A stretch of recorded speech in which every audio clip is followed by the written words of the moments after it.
Gaur Berrioplanoko Rokopolisera etorri gara, hemen aurkezten dutelako Espainiako eskalada txapelketa. Hurrengo asteartean hasiko da eta igandera arte iraungo du. Eta hori dela eta Javier Berasaluzerekin egongo gara hizketan.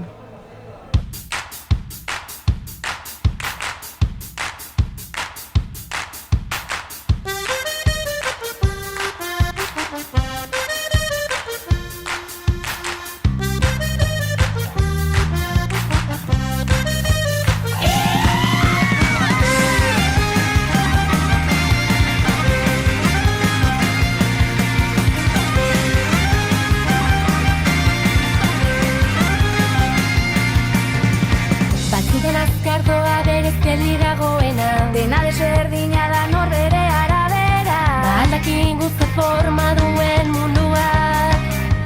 Buruz bera ikusi nahi badezu, desberdin sentitu nahi badezu, desegin txoria buruan, hankak airean igo nahi badezu, nire gainean.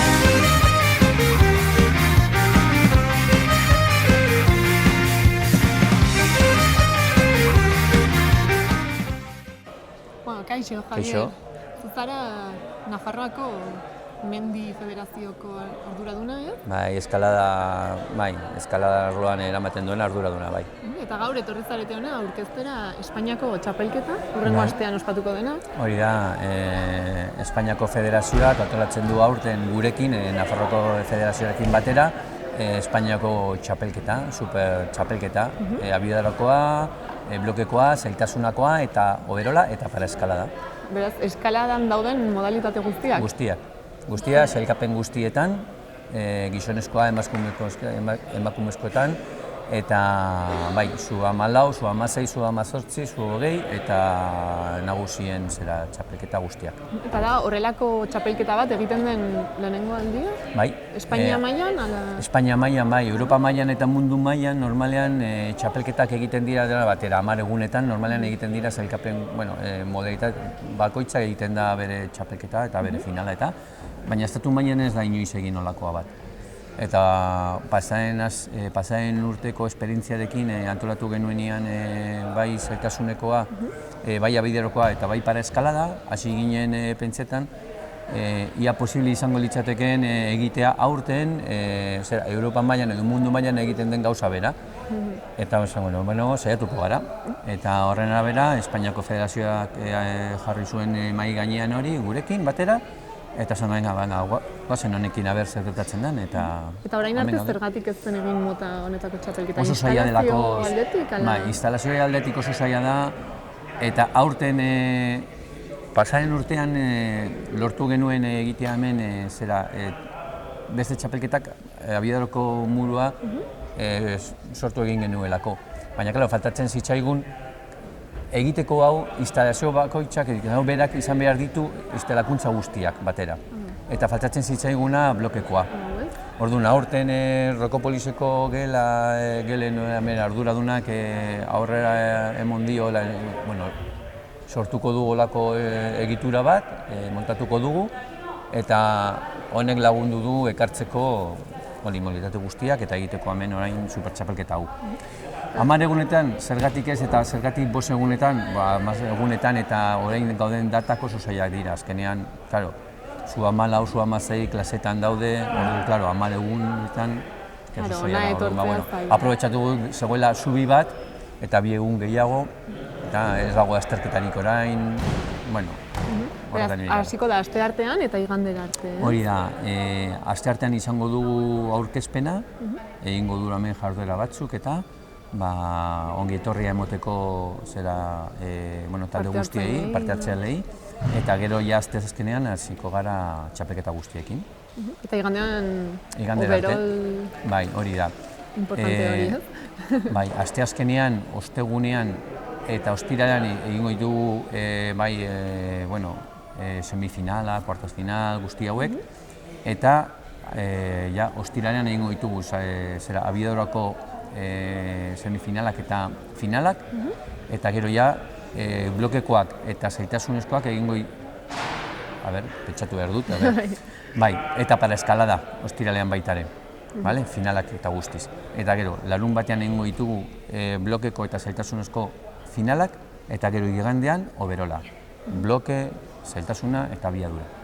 Eta gainera, berez, Espainiako txapelketa izateaz gain, ere garrantzitsuak izango dira emaitzak ez, urrengo urteko olinpiadei begira. Hori da, bai, oso garrantzitsuak dira horretarako. Bere solan olinpiadetarako ez da garrantzitsua azkenean Tokion 2020an parte hartuko dut bakarrik 20 parte hartzaile. Orduan ez dira, herri bakoitzak ez ditu eramango bere kirolari hoberenak, baizik eta mundu mailan. Orduan, Europak dauka kopuru bat, kirol kopuru bat, orduan, horretan partuko dugu 3 pertsona bakarrik. Orduan, Europako 3 hoberenak joango dira, bai gizonezkoetan eta bai emakumezkoetan.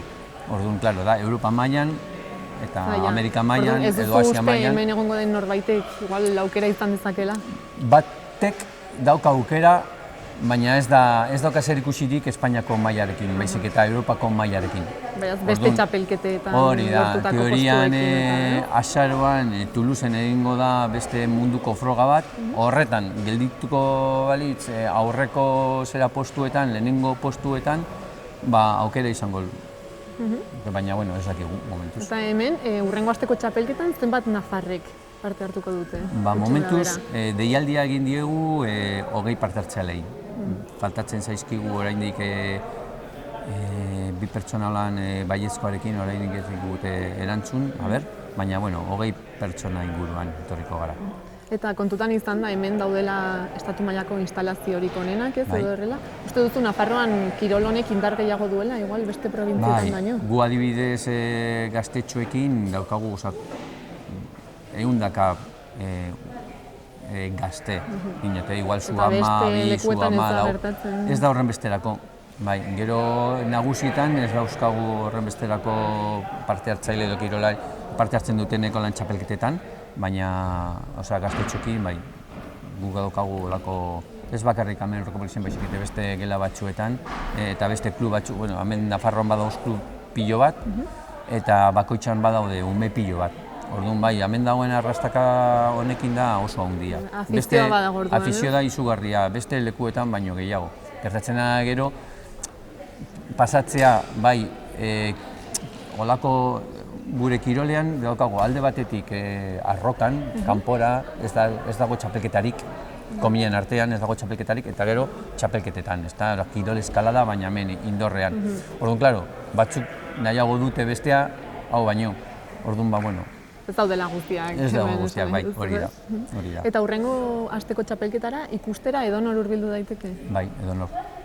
Doakoa da, edonor gerturatu alda ona ikusteko hemen Espainiako kirolari hoberenak, eta kriston espektakulo izango da. Eta ordutegia edo jarriko duzu ezakit interneten? Argitaratuko du herrialdetan, bai Rokopolizekoan, bai Federaziokoan, Nafarroko Federaziokoan, Espainiako Federazioan baita ere, goberrian ordutegi guztiak eta baina goizeko 6:30-tik, 7:00-tik, gaueko 9:00-ak arte egunero egongo da espektakuloa. Bai. Beraz lan handia zuentzat ere, antolatzeko eta hemen egotea hainbeste ordu. Antolakuntza aldetik oso lan handia da, bai. Ez dakit zerbait gehiago gaitu nahi duzun, oder?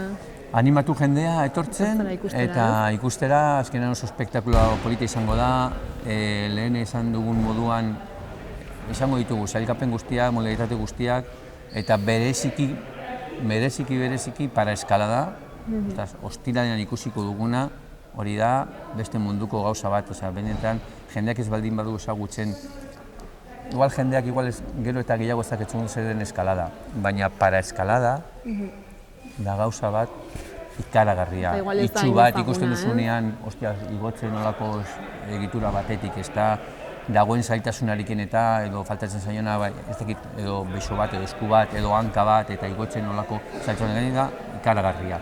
Eta oso hunkigarria gainera. Benetan, merezi duela, baina izugarri. Beste guztiak maite dugu kirol hau, eta ikaragarria da, baina bereziki holan para eskalada da, lilugarria eta hunkigarria, oso emozionantea da. Mila esker eta zuei. ea jende animatzen den hona etortzea. Bai, baietzaia animatzen den jendea etortzen. Mila Eta esker. disfrutatzeko.